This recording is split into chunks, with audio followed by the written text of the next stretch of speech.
여러분, 사람들은 각기 자기의 직업과 그리고 자기가 관심 갖고 있는 그 관심도에 따라서 자기들이 보고 싶은 것들을 먼저 보는 그러한 경향이 있습니다. 자, 여기 서로 다른 직업을 가지고 있는 사람들이 있습니다. 그리고 어느 날 그들 앞에 한 사람을 세워놓고 동시에 일시에 그 앞에 있는 사람들을 바라보게 했습니다. 그랬을 때 서로 다른 직업을 가진 사람들입니다. 안경 가게 주인은 그 앞에 있는 사람의 무엇이 제일 먼저 눈에 들어왔을까요? 그 사람이 쓰고 있는 안경이 어디 안경인가, 어떤 모양의 안경인가, 제일 먼저 그의 관심은 안경에 쏠렸을 것입니다. 신발 장수 그 사장님은 또 어디로 시선이 갔을까요? 그 사람이 어떤 신발을 신었는가? 의상 디자이너가 직업인 그 사람은 또 그가 어떤 옷을 입었고 그 옷 매무새는 어떠한가? 자기의 그 관심도에 따라서 그 마음과 그 시선이 그쪽으로 가고 그것을 보게 되어 있다라고 하는 것입니다. 자, 우리 집에 TV가 거실에 한 대가 있습니다. 가족들 상호간에도 다들 관심도가 다릅니다. 아빠는 소파에 누워서 TV를 켤 때에 뭘 제일 보고 싶어 할까요? 아빠는 스포츠나 아니면 또 정치 뉴스를 보고 싶어 할 거고, 엄마는 혹은 또 연속극을 보고 싶어 할 거고, 자녀들은 연예 오락 프로그램들, 자기들이 보고 싶어 한 것에 가장 먼저 관심이 가고 시선이 그쪽으로 쏠린다라고 하는 것입니다. 오늘 하나님 앞에 예배하기 위해서 이 자리에 나와 있는 우리 성도님들, 오늘 요즘에 여러분들의 관심은 무엇이고 또 여러분 눈에는 어떤 모습이 시선에 들어옵니까? 무엇을 보기를 원하고 있습니까? 여러분, 나태주라고 하는 시인을 혹시 잘 아십니까? 나태주 하면은 가수가 제일 먼저 기억이 나죠. 나태주, 태권도 하면서 노래 부르는 저도 나태주 하면은 그 친구가 먼저 들어오는데, 또 시인 가운데도 유명한 시인 나태주라고 하는 시인이 있습니다. 그분이 지은 책이 있습니다. 풀꽃이라고 하는 시가 있는데요. 참 기회가 되면 여러분 꼭 한번 읽어보시기 바랍니다. 짧아요. 시가 굉장히 짧은데 그 짧은 시 구절 구절이 식구가 가슴에 참 따뜻하게 다가옵니다. 그분이 쓴 풀꽃이라고 하는 시가 있는데, 이 24자 되는 이 풀꽃이라고 하는 시가 참 너무 마음에 와 닿는데 한번 제가 읽어볼게요. 자세히 보아야 예쁘다. 오래 보아야 사랑스럽다. 너도 그렇다. 한번 우리 같이 한번 시인이 되어서 한번 읽어볼게요. 시작. 자세히 보아야 예쁘다. 오래 보아야 사랑스럽다. 너도 그렇다. 그 옆에 있는 시도 제가 짧게 한번 읽어볼게요. 짧은 4절밖에 안 되는데, 이름을 알고 나면 이웃이 되고, 색깔을 알고 나면 친구가 되고, 모양까지 알고 나면 연인이 된다. 이것은 비밀. 이름을 알고 나면 이웃이 되고, 그 사람이 어떤 색깔인가 색깔을 알고 나면 친구가 되고, 모양까지 알고 나면 연인이 된다. 이것은 비밀. 뭐 그런 내용의 시인데 참 마음에 닿아. 이 나태주 시인이 계룡산 기슭의 그 시골 초등학교의 교장 선생님으로 있을 때입니다. 교장 선생님으로 근무할 때 아이들에게 자주 해주던 말이 바로 이 말인데요. 어느 날 이 나태주 선생님이 아이들과 함께 야외에서 공부를 하는데 이제 그림 공부하는 시간이었던 것 같아요. 그래서 아이들이 풀꽃을, 시골에 보면 풀꽃이 얼마나 많습니까? 들꽃, 풀꽃이 참 많은데 풀꽃을 그리고 싶다라고 말을 하니까 선생님이 애들에게 해주는 말입니다. 애들아, 풀꽃을 그리려면은 먼저 내 마음에 드는 풀꽃을 한 가지를 선택을 해라. 골라라. 그리고 그 앞에 앉아서 풀꽃을 자세하게 보아야 된다. 자세하게 그 꽃을 들여다 보아야 된단다. 그렇게 자세하게 바라보고 있으면 풀꽃이 예쁘고 사랑스러워진단다. 그런 말을 아이들에게 해줬어요. 그리고 곧장 교장실로 들어가서 방금 자기가 한 말을 노트에다가 적습니다. 어떻게 해요? 자세히 보아야 예쁘다. 오래 보아야 사랑스럽다.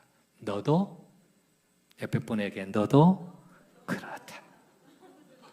너도 예쁘다. 너도 사랑스럽다. 여러분, 그렇습니다.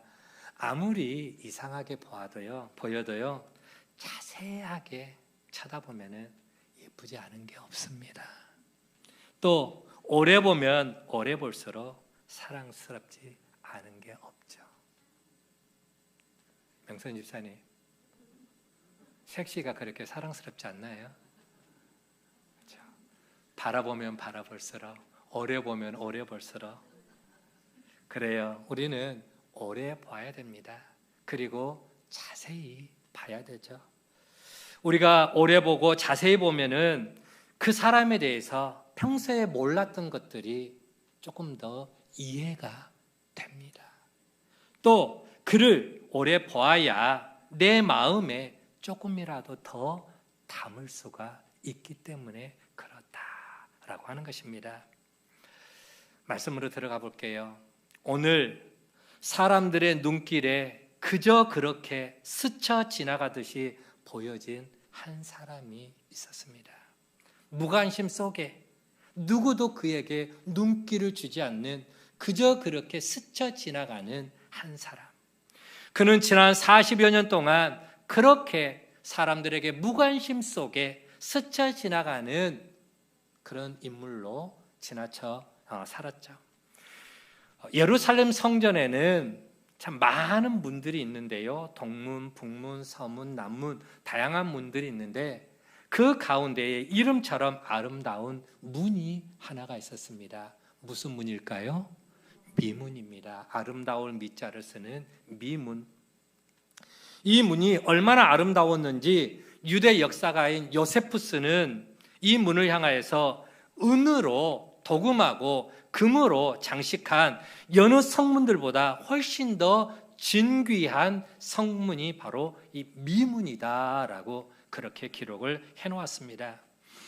알려진 바에 의하면 이 문은 외관도 아름다울 뿐만 아니라 그 문의 높이가 장장 23m나 되는 거대하고 웅장한 문이었다라고 합니다. 그러니 사람들이 본래 그 이름 대신에 아름다운 문, 미문이라고 하는 별명으로 그 문을 부르고는 했다라고 하는 거예요. 여러분, 높이가 23m입니다. 굉장히 높은 그러한 거대하고 웅장한 문, 그런 문으로 사람들이 들락거렸다. 자, 그렇게 아름다운 문, 성전으로 들어가는 그 미문 앞에 40살 정도, 40살 정도 되어 보이는 젊은 청년이 여느 때처럼 그 앞에서 구걸을 하고 있었습니다. 그는 나면서부터 걸어본 적이 없었기에 누군가가 그를 그 자리로, 그 장소로 데려다 주어야만 그곳에 올 수 있었고, 또 날마다 그 문 앞에 앉아서 구걸을 하면서 생계를 이어가는 참 불쌍한 사람이었습니다. 나면서부터 한 번도 걸어본 적이 없는 사람, 평생 그런 장애를 안고 힘들게 살아온 사람, 자기 몸 하나조차 건사하지 못하고 누군가에게 자기 몸을 의탁해야만 그 자리에 올 수 있는 사람, 그런 사람이 매일 거기에서 구걸을 하고 있었지만 매일 수없이 수많은 사람들이 그 문을 통해 성전을 들락거리면서도 아무도 그에게 따뜻한 눈길로, 관심 어린 눈길로 그에게 다가가는 사람들이 별로 없었다라고 하는 것이죠. 물론 그 청년 역시 그 앞을 지나가는 수없이 많은 사람들을 그저 지나가는 행인으로만 보고 있었을 뿐이었습니다. 그 지나가는 행인들, 하나님 앞에 예배하기 위해서 성전으로 들어가는 사람들이 자기를 불쌍히 여겨 구걸 좀 해주기를, 그렇게 동전을 몇 분 던져주기를 바라고 그들이 던져준 그 동전을 모아갖고 하루하루를 생계를 이어가고 있는 그런 삶이었습니다. 그런데 그날은 좀 특별했던 것 같습니다. 그날만큼은 다른 여느 때와 좀 달랐습니다. 오늘 본문에 보면은 본다라고 하는 단어가 4번 표현되고 있는 걸 볼 수가 있습니다. 먼저 3절을 같이 한번 보도록 할게요. 3절을 같이 한번 읽어보도록 하겠습니다. 시작. 그가 베드로와 요한이 성전에 들어가려 함을 보고 구걸하거늘. 그가 누굽니까? 안진뱅이 구걸하는 자가 베드로와 요한이 성전에 들어가려 함을 보고 구걸했다. 여기서 말하는 보다라는 헬라어를 보면은 이돈이라고 하는 용어를 씁니다. 헬라 이돈. 이 이돈이라고 하는 말은 그냥 지나가는 사람이었기에 그냥 쳐다보는 거예요. 당신 그냥 지나가지 말고 나 좀 불쌍히 여겨줘, 구걸 좀 해줘 라고 그냥 지나가는 행인, 지나가는 그 사람이 베드로와 요한인 줄 알고 쳐다본 게 아니라 알고 보는 게 아닙니다. 그저 다른 여느 사람들처럼 지나가는 행인 가운데 한 사람.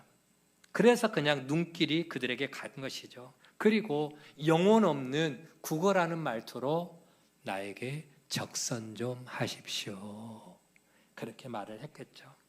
성전을 들락거리는 수없이 많은 사람들에게 늘 하던 모습 그대로 말을 했던 것입니다. 그런데 그를 다르게 쳐다보는 사람이 있었습니다. 그가 누구냐? 베드로와 요한입니다. 이어지는 4절 말씀을 또 같이 한번 읽어보도록 하겠습니다. 시작. 베드로가 요한과 더불어 주목하여 이르되 우리를 보라 하니. 베드로와 요한이 구걸하는 청년을 바라보는 시선이 달랐다라고 하는 것이죠. 베드로가 요한과 더불어서 주목했다라고 하는 말이 나오는데, 주목했다라는 것은 보았다라는 말이죠. 이때 쓰는 말은 아테니사스라는 말을 씁니다. 아테니사스. 뚫어지게 집중해서 쳐다보았다. 그에게, 그 사람에게 빠져들 정도로 응시를 했다. 여러분, 젊은 남녀가 첫 선을 보게 될 때에 서로 처음 만나는 자리에 가면은 스쳐 지나가는 걸로 그냥 수박 거들기식으로 보고 올까요? 아니요. 한별아, 강한별, 아직 선은 안 봐봤지? 봤나? 선은 안 보고 연애만 하지. 어떤 한 대상자를 바라볼 때에 그냥 대충 발칠까? 그 사람의 지금 헤어스타일은 어떤가? 또 얼굴색은 좀 어떤가? 옷은 어떻게 입었나? 혹은 또 체구는 어떤가? 성품은 어떤가? 말의 톤은 어떤가? 모든 것들을 뚫어지게 관심 있게 응시해서 주목해서 보는 것. 그게 바로 여기서 말하는 아테니사스라는 주목하여 뚫어지게 집중해서 봤다라고 하는 것이죠. 어쩌면은 베드로와 요한도 성전을 출입할 때마다 거기에서 구걸하고 있는 그 안진뱅이를 자주 보았을 겁니다. 여러분, 베드로와 요한이 한두 번 하나님 앞에 예배하러 나갔겠습니까? 이스라엘 백성들, 유대인들은 하루에 3번씩 시간을 정해놓고 하나님 앞에 기도를 합니다. 기도를 하고 기도할 때마다 또 성전에 나가기 때문에 수시로 성전을 들락거리고 수시로 그 앞에서 구걸하는 청년을 보았을 것입니다. 그러나 그날은 남달랐다라고 하는 것이죠. 베드로와 요한은 그 거린을 뚫어지게 쳐다보았습니다. 물론 그렇게 뚫어지게 쳐다보는 것은 그를 경멸하기 위해서 바라보는 시선은 아닙니다. 바로 그 영혼을 긍휼하게 불쌍히 여기는 그런 마음으로 바라보았겠죠. 자, 그런데 여러분, 여기서 한 가지 우리가 더 생각해 보아야 될 게 있습니다. 무언가를 집중해서 보기 위해서는 꼭 필요한 게 있습니다. 어떤 게 필요할까요? 지나가던 사람이 그 무언가를 집중해서 뚫어지게 쳐다보기 위해서 반드시 필요한 게 있습니다. 그게 뭐냐면은 가던 길을 멈추어 서야 됩니다. 가던 길을 멈추어 서서 혹은 하던 일을 멈추고 바라봐야 집중을 할 수가 있다라고 하는 거예요. 오로지 그에게만 시선을 고정시키고 쳐다봐야 집중을 할 수가 있다라고 하는 것이죠. 저도 가끔씩 건성으로 듣다가 혼나는 경우가 있습니다. 저희 집사람이 주방에서 뭘 이야기해요. 그런데 제가 뉴스를 보고 있거나 TV를 보고 있을 때 그걸 집중해서 듣고 있는데, 보고 있는데 저 주방 쪽에서 여보 뭐라고 하면 막 이야기를 하면은 알았어 하고 건성으로 이야기해 주다가 나중에 뭐라고 하면 아까 뭐라고 그랬지? 그러다가 이제 한 소리 듣는 거죠. 두 가지를 한꺼번에 하기가 힘들어. 이게 남자들의 특성입니다. 여성들은 남자하고 좀 달라요. 보면은 휴대폰 보고 있으면서도 또 자기 할 것은 다 하더라고. 그런데 남자들, 저 같은 경우는 좀 달라요. 한꺼번에 몇 가지를 동시에 잘 못해요. 뭘 하려면은 다른 걸 멈추고 거기에만 올인하고 집중해야, 그래야 마음에 또 좀 새겨들 수가 있습니다. 그렇습니다. 나태주 시인이 아까 말했던 자세히 보아야 예쁘다, 오래 보아야 사랑스럽다 하는 말과 같은 의미죠. 모든 것을 멈추고 서서 자세하게 보아야 집중을 할 수가 있는 겁니다. 베드로와 요한이 성전 미문에서 구걸하던 그 거린을 그런 시선으로, 그런 눈으로 집중해서 보았다라고 하는 것이죠. 자, 여러분, 그렇게 자세하게 집중해서 누군가를 바라보게 될 때 거기에서 스파크가 일어나게 됩니다. 거기에 역사가 일어나게 된다라고 하는 것이죠. 평소에는 성전을 출입할 때 보이지 않던, 눈에 들어오지 않던 그 거린을 집중해서 바라보니까 그에게 뭔가를 해주고 싶어하는 그런 마음, 그런 충동어린 마음이 베드로와 요한에게 일어나더라라고 하는 것입니다. 뭔가를 해줘야 된다라는 거룩한 부담감이 베드로와 요한의 마음을 사로잡았습니다. 누가 베드로와 요한에게 그런 마음을 주었을까요? 그렇습니다. 성령의 역사입니다. 성령이 주시는 마음이다라고 하는 것이죠. 그래서 베드로와 요한은 그 거린을 향하여 이렇게 말합니다. 우리를 보라. 우리를 보라. 여기서 보라라고 하는 말은 또 용어가 다릅니다. 블레포라고 하는 단어를 씁니다. 다시 말하면은 관심을 갖고 우리를 쳐다보라라고 하는 것이죠. 예전에 거린이 지나가던 베드로와 요한을 그저 행인의 한 사람으로 그렇게 쳐다봤다면은, 무관심 속에 바라봤다면은, 이제는 너도 우리를 주목해서 바라봐라. 그저 멍한 눈으로 그렇게 쳐다보지 말고 눈을 똑바로 뜨고 우리를 쳐다보라 라고 하는 것입니다. 우리가 당신을 집중해서 주목해서 보는 것처럼 당신도 우리에게 관심을 갖고 좀 쳐다보라 라고 하는 것이죠. 그랬더니 거린이 베드로와 요한을 바라보게 됩니다. 5절 말씀 같이 한번 읽어보도록 할까요? 본문 5절입니다. 시작. 그가 그들에게 무엇을 얻을까 하여 바라보거늘. 여기서 보면 바라보다라고 하는 단어, 이제 마지막 네 번째 단어입니다. 에페코라고 하는 단어를 사용합니다. 에페코. 이거는 뭔가를 기대하는 마음, 저 사람이 나에게 뭘 줄까 기대하는 마음으로 쳐다본다, 주목한다라고 하는 것이죠. 우리를 보라라고 하는 베드로와 요한의 말에 이 거린은 도대체 이 사람이 나한테 뭘 주려고, 어떤 걸 주려고 자기를 쳐다보라고 하는가, 그 기대치의 마음을 가지고 베드로와 요한을 바라봤다.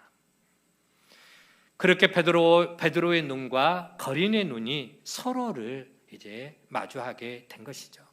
서로를 주목해서 보게 된 것입니다. 서로가 의미하는 바는 달랐지만 그들의 눈이 서로를 바라보면서 그 속에서 스파크가 일어나게 된 것입니다. 성경에는 표현되어 있지 않지만 그 두 사람 사이에 서로를 바라보는 그 시각이 결코 짧지만은 않았을 것이다 라고 하는 것이죠. 거린을 바라보는 베드로의 시선과 베드로를 바라보는 그 거린의 시선이 마주쳤을 때에 결코 짧지 않은 그 긴장된 시간 속에서 베드로가 이제 이렇게 외칩니다. 6절 말씀 보니까 은과 금은 내게 없거니와 내게 있는 이것을 내게 주노니 나사렛 예수 그리스도의 이름으로 일어나 걸으라. 그리고는 거린의 오른손을 잡아 일으켰다. 그랬더니 40년 동안 그의 평생을 걸어본 적이 없는 그 사람이, 한 번도 걸어본 적이 없었던 그 안진뱅이가 베드로의 그 손을 붙잡고 일어나게 되고 걷게 되는 기적의 역사가 일어난 줄 믿으시기를 바랍니다. 여러분, 여기서 우리가 또 한 가지 생각해 봐야 되겠습니다. 베드로와 요한이 그 거린을 주목해서 바라봤을 때에 그들의 눈에 무엇이 들어왔을까라고 하는 것입니다. 분명 그들의 눈에는 단순히 뭔가 적선을 바라는 불쌍한 거린의 모습만 보였다면은 그들은 그 거린을 그만큼 주목해서 보지는 않았을 것입니다. 늘상 보아왔던 거린이기에 주머니에서 그 사람에게 내가 줄 게 뭐가 있는가, 동전이 얼마나 있는가 하고 주려고 하다가 주머니 아무것도 없네. 그러면은 평상시 같으면은 줄 게 없으니까 그냥 스쳐 지나갈 수 있는 그런 상황이었겠죠. 그런데 오늘만큼은, 그날만큼은 그 거린을 바라볼 때에 뭔가 마음에 끌리는 게 있었다. 마음에 움직이는, 요동치는 뭔가가 있었다라고 하는 것이죠. 그래서 그 끌리는 것이 있었기 때문에 그 거린을 주목해서 보았고, 주목해서 보면 볼수록 그 거린이 여느 때보다도 한없이 불쌍하게 긍휼히 여겨지게 되었더라. 그게 바로 성령께서 주시는 하나님의 마음인 줄 믿으시기를 바랍니다. 우리 하나님의 마음, 성령 하나님의 마음이었다라고 하는 것이죠. 분명 베드로와 요한은 가진 것이 없었습니다. 은과 금뿐만 아니라 그 거린에게 적선하고 싶은데도 줄 수 있는 동전 하나조차 그들에게는 없었습니다. 자, 그러면 대부분의 사람은 여느 때처럼 그냥 스쳐 지나갈 수 있습니다. 그러나 그날은 그렇게 할 수가 없었던 것이죠. 평소와 달리 베드로와 요한의 마음에 강하게 이끄는 성령의 감동이 있었습니다. 그리고 그들은 성령의 이끄심에 따라 그 거린을 바라보게 되었고, 그냥 보는 것이 아니라 집중하여 주목하여 그를 보게 되었다라고 하는 것이죠.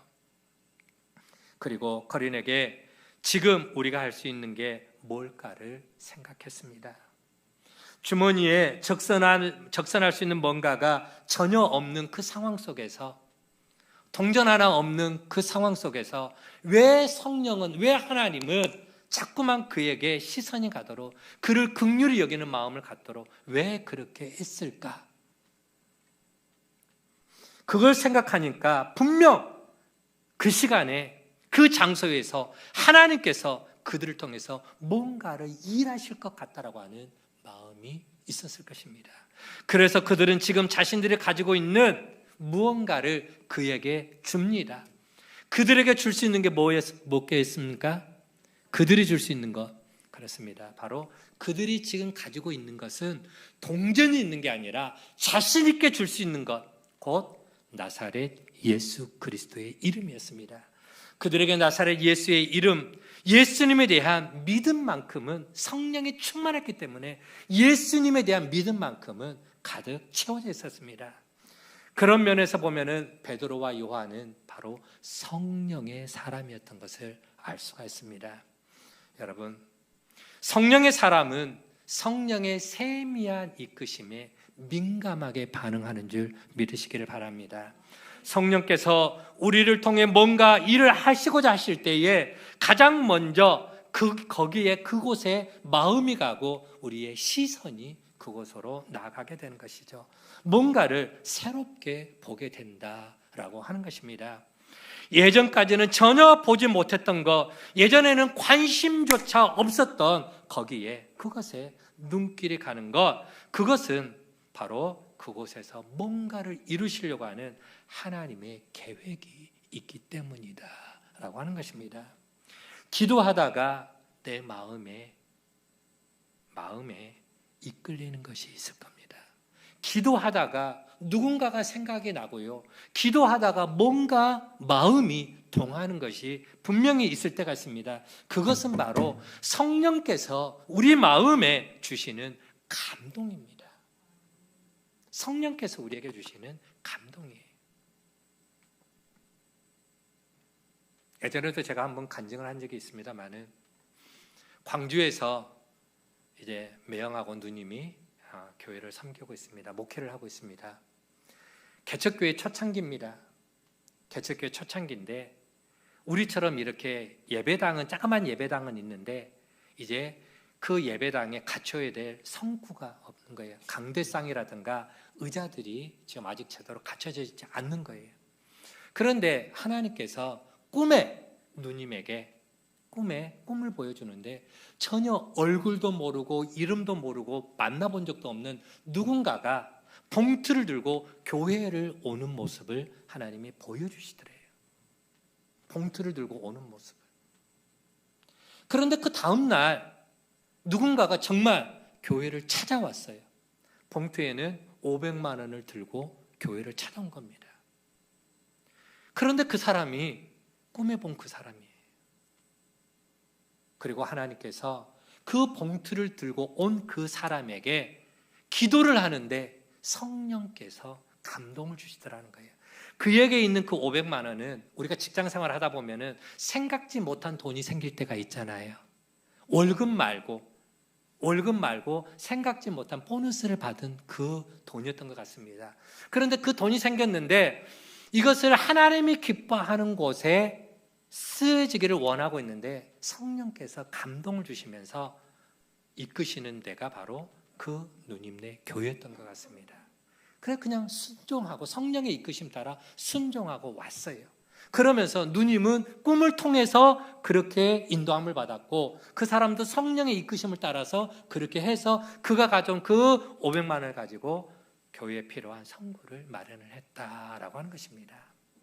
이런 내용이 성경에 보면은, 사도행전 10장에 보면은 똑같은 내용들이 나옵니다. 고넬료의 가정의 모습이 나옵니다. 어느 날 베드로가 이제 자기가 욥바에 있을 때에 욥바의 옥상에 올라가서 시간을 정해놓고 기도를 하고 있는데, 하나님께서 그에게 환상을 보여주고 성령의 음성을 들려줘요. 너희 집에, 너가 머무는 이곳에 사람들이 찾아올 것인데 너는 그 사람들을 거절하지 말고 그들을 따라가라 라고 하고요. 또 고넬료도 시간을 정해놓고 기도를 하는데, 그 기도하는 그때에 하나님의 음성이 들려오는데 욥바의 사람을 보내서 하나님의 사람 베드로를 너희 집에 초대해서 그로부터 하나님의 말씀을 받아라, 예배를 드려라 라고 하는 성령의 음성을 듣습니다. 이게 바로 성령의 역사입니다. 기도하는 자와 또 같이 기도하는 자가 서로 스파크가 일어나는 그런 역사들이, 신앙생활 하다 보면 그런 일들이 많이 일어나는 것을 볼 수가 있는 것이죠. 여러분, 그래요. 평소에 기도하다가 마음이 끌리는 게 있다면 성령께서 우리의 마음에 주시는 감동일 수 있고요, 뭔가를 생각하다가 번뜩하고 떠오르는 생각이 있다면 바로 우리의 시선을 거기에 두라고 하는 하나님의 사인일 수가 있다라고 하는 것입니다. 평소에 눈에 보이지 않던 것이 자꾸만 내 눈에 크게 보여진다면 그것을 더욱더 집중하여 보라고 하는 하나님의 계시일 수가 있다라고 하는 것이죠. 그리고 그게 성령께서 우리에게 주시는 하나님의 마음이라면 우리는 그것을 더욱더 집중해서 바라봐야 하는 것이죠. 평소에 보았던 눈이 아니라, 평소에 대충대충 넘겼던 그런 마음이 아니라 집중해서 보라라고 하는 것입니다. 모든 것을 멈추고 하던 일을 멈추고 그곳에 서서 집중해서 보아야, 그럴 때 하나님께서 우리가 할 일을 가르쳐 주시고 또 할 수 있도록 능력도 덧입혀 주심을 믿으시기를 바랍니다. 베드로와 요한은 40여 평생 동안 단 한 번도 걸어본 적이 없던 그 거린에게 진짜 그에게 필요한 것이 무엇인지를 알게 됩니다. 집중해서 바라보니까 그게 보여졌다라고 하는 것이죠. 그래서 하나님께서 그에게 해주고 싶어하는 그 일을 그들이 도구가 되어져서, 통로가 되어져서 하나님의 역사를 드러낼 수가 있었습니다. 자, 그러면 베드로와 요한이 이 거린에게 한 것이 무엇이냐? 두 가지를 하였습니다. 하나는 예수 그리스도의 이름으로 선포를 했습니다. 거린을 걷게 한 것은 자신의 능력으로 할 수 있는 게 아니었습니다. 그 능력은 어디에 있습니까? 예수님의 이름에 능력이 있는 것입니다. 그래서 담대하게 나사렛 예수 그리스도의 이름으로 일어나 걸으라 라고 선포를 했던 것이죠. 그랬더니 기적이 일어났습니다. 여러분, 그렇습니다. 하나님께서 우리를 통해 뭔가를 하시려고 할 때 언제나 하나님은 당신의 이름으로 하기를 원합니다. 고린도전서 말씀 보면은 너희가 무엇을 하든지, 즉 먹든지 마시든지 무엇을 하든지 다 어떻게 하라고요? 하나님의 영광을 위해서 하라. 주님의 이름으로 하나님의 영광이 드러나기를 원합니다. 때로는 이미 나에게 주신 것 가운데 하나를 사용해서 그것을 통해 하나님의 뜻을 드러내기를 원하고요. 때로는 내게 주어지지는 않았다 할지라도 오직 주의 이름으로 그 일들을 하기를 원합니다. 특별히 다윗은 보면은 골리앗을 그가 쓰러뜨릴 때, 넘어뜨릴 때에 그에게 필요한 것은 사울 왕이 입었던 갑옷이 아니었고 사울 왕이 평소에 차고 다녔던 칼이 아니었습니다. 다윗이 골리앗을 물리칠 때 사용했던 도구는 뭡니까? 목동이었던 다윗이 평소에 양을 칠 때 그가 늘 가지고 다녔던 물매였습니다. 물맷돌. 아주 보잘것없고 매우 평범한 바로 그 물매를 사용해서 거인이었던 골리앗을 쓰러뜨리게 된 것이죠. 그런데 여러분, 때로 우리에게는 다윗이 가지고 있었던 그 물맷돌마저 우리에게 없을 때도 있습니다. 거린에게 줄 만한 동전 하나도 내 호주머니에 없을 때가 있습니다. 그러나 걱정하지 말라라고 하는 것이죠. 우리에게는 뭐가 있습니까? 우리에게는 뭐가 있습니까? 예수 그리스도의 이름, 그 능력의 이름이 있는 줄 믿으시기를 바랍니다. 너는 칼과 창과 단창으로 내게 오거니와 나는 네가 모욕하는 만군의 여호와의 이름으로 내게 나아가노라. 다윗이 하나님의 이름으로 나가서 골리앗을 물리친 것처럼 우리에게도 나사렛 예수 그리스도의 이름으로 하나님의 능력을 선포하고 하나님의 기적을 일으키는 축복의 통로가 되는 줄 여러분 믿으시기를 바랍니다. 그래서 베드로는 자기가 가진 것이 아무것도 없었지만 예수 그리스도의 이름으로 선포를 했습니다. 그 이름이 선포되어질 때 하나님께서 능력으로 역사를 해주시고 그래서 안진뱅이 거린이 일어나 걷게 되는 놀라운 기적이 일어나게 된 것입니다. 또 하나 베드로가 또 하나 한 일은 뭐냐? 그 거린을 향하여 손을 내밀어 그를 일으켜 세웠다라고 하는 것이죠. 그를 붙잡아 준 것입니다. 단순히 예수 그리스도의 이름만 선포한 게 아니라 베드로는 행동으로 액션을 취했습니다. 손을 내밀었다. 거린의 오른손을 붙잡고 힘껏 일으켜 주었다라고 하는 것이죠. 그랬더니 안진뱅이 거린이 일어나는 기적을 경험합니다. 예수 그리스도의 이름이 선포되는 순간 그 내어민 손은 베드로의 연약한 손이 아니라 십자가에 못 박힌 예수 그리스도의 능력이 담긴 능력의 손인 줄 여러분 믿으시기를 바랍니다. 하나님께서 모세를 부르실 때도 마찬가지예요. 모세를 부르실 때에 그 모세의 손에 들린 게 뭐였습니까? 목동, 그 양을 칠 때 사용했던 보잘것없는 지팡이 하나였습니다. 그러나 바로에게 나아갈 때에 그 모세의 손에 들린 지팡이는 성경의 출애굽기 14장 보면 바로 하나님의 지팡이였더라라고 표현을 하고 있습니다.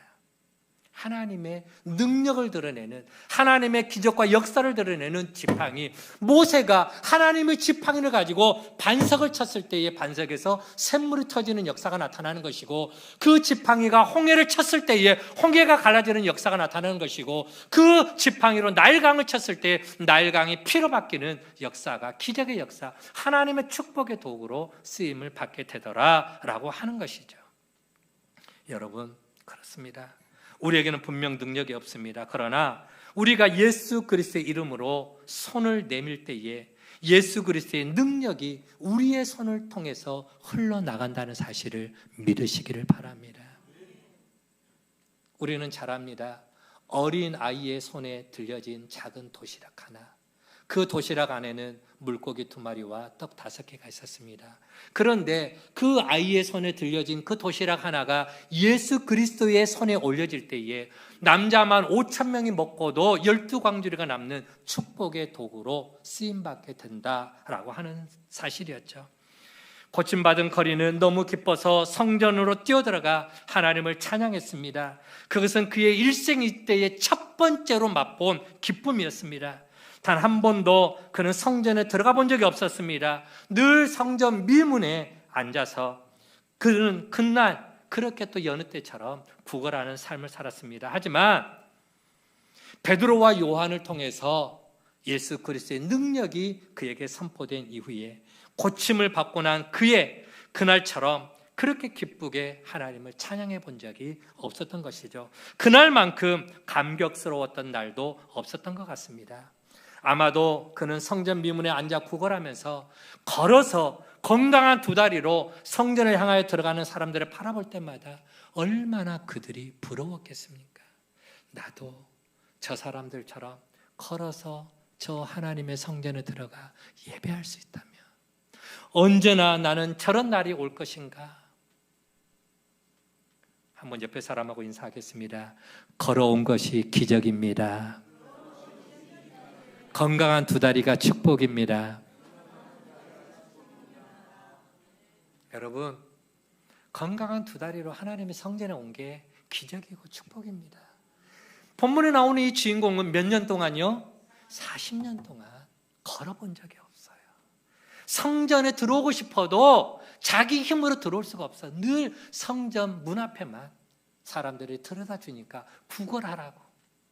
그러나 그날만큼은 서서 걸어서 하나님의 성전에 들어가 뛰며 뜀박질을 하며 춤추며 하나님을 찬양했다. 감격스러워 하나님을 찬양했습니다. 여러분, 이 모든 기적의 시작은 가던 길을 멈추어 서서 그 안진뱅이 거린을 지긋한 눈길로 바라보면서 시작이 된 겁니다. 아무도 눈길 한번 주지 않는 안진뱅이 거린에게 베드로와 요한의 눈길이 닿았고 멈추고 서서 그를 바라볼 때에 성령께서 그들에게 감동을 주시고 역사가 일어나게 된 겁니다. 그렇습니다. 예수의 사람, 성령의 사람들은 하나님께서 우리에게 보게 하시는 것을 보는 사람인 줄 믿으시길 바랍니다.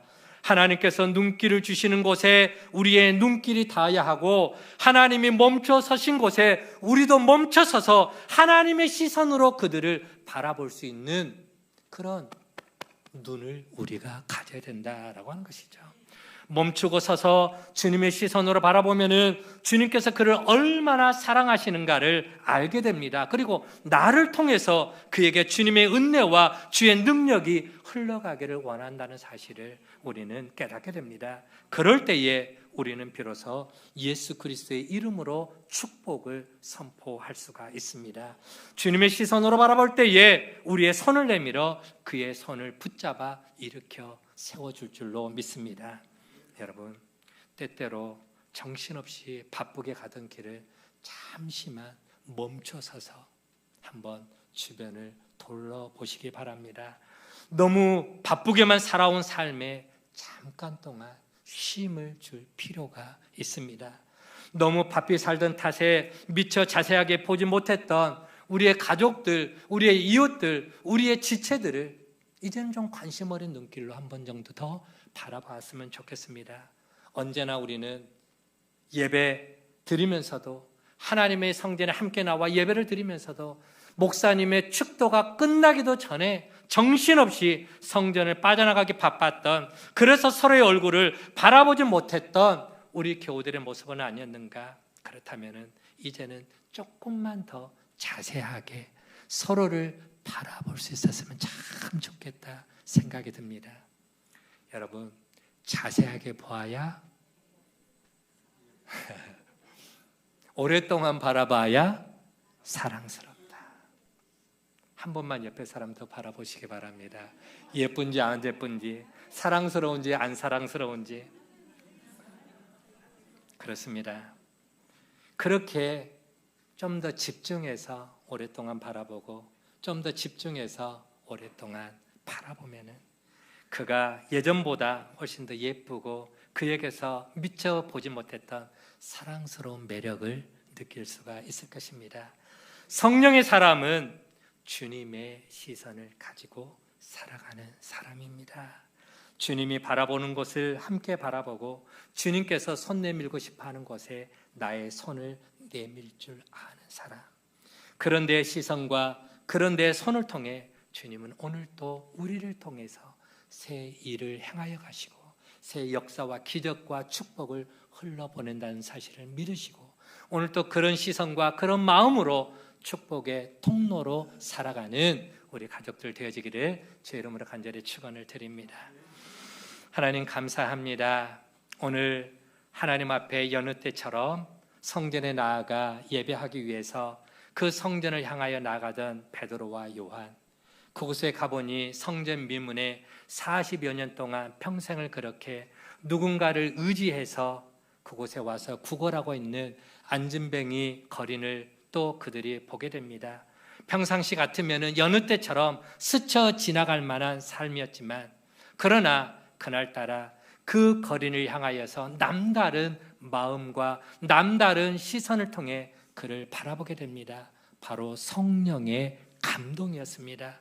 성령의 강권적인 역사를 통해서 그를 뚫어지게 쳐다보고 그에게 뭔가를 주고 싶을 때 나에게 은과 금은 없지만 내게 있는 것으로 내게 주노니 곧 나사렛 예수 그리스도의 이름으로 일어나 걸어라. 예수 그리스도의 사랑과 능력과 축복을 흘러보내는 축복의 통로가 된 것을 볼 수가 있습니다. 우리의 삶도 하루하루의 삶에 정신없이 시간에 쫓기는 삶을 통해서 하나님 평소에 자세하게 봐야 될 것을 놓치고 살아가고 또 우리의 마음을 조금 더 자세하게 오랫동안 봐야 될 것들을 우리는 그저 형식적으로 스쳐 지나가고 살아오지는 않았는가? 우리의 삶을 다시금 돌아보고 특별히 나태주 시인의 그 식구처럼 우리가 자세하게 보아야 예쁘고 오래 보아야 사랑스러운 것처럼 이제는 주변을 둘러서 우리가 그런 시선과 그런 마음과 그런 손길을 통해서 하나님의 사랑, 예수 그리스도의 그 축복을 흘러보내는 축복의 통로로 하나님의 음성에 성령의 감동에 민감하게 반응하고 순종하고 쓰임받는 우리 모든 가족들의 모습이 되게 하여 주옵소서. 감사를 드리옵고 예수님의 이름으로 기도하옵나이다. 아멘.